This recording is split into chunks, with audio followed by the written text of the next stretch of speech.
ละเมียเอ้ยเมียบ่ได้ตีบ่ได้ขาเป็นอย่างเมียมาไล่ป่า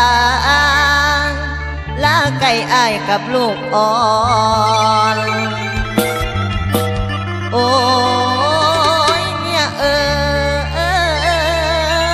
ยเครียดอีหยังบ่เว้าก่อนมานี่ไปเด้อเด้อมานี่ไปเด้อเด้อสั่งเคอบาปวงหลับเมื่อสติน้อยคอยเกิดย้อนเมียอุ่นมานี่ไก่น้องสั่งไปลายล้างทางตานอลางอายละได้ยินเสียงบุตรห้องอยู่ในบ่อนโอ้ยเมียเอ้ยยามได้ยินลูกอ่อนทางอายได้คิดนำอ้อย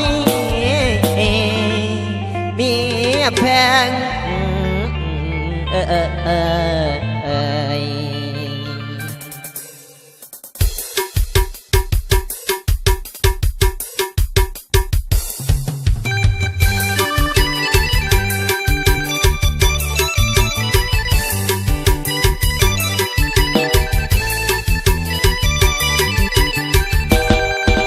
ลูกน้อยตามหาเมียแพงลูกแดงแดงเมียจากไปเช่าบ่ห่วงแม่ผัวฮักน้องเป็นคนหลอกลวงเมียบอกห่วงลูกน้อยตาดำดำแม่น้องเกลียดน้องเครียดเรื่องใดสั่งไปน้องเมียของข้างเหลือน้องเครียดให้พี่ดองอ้าวอา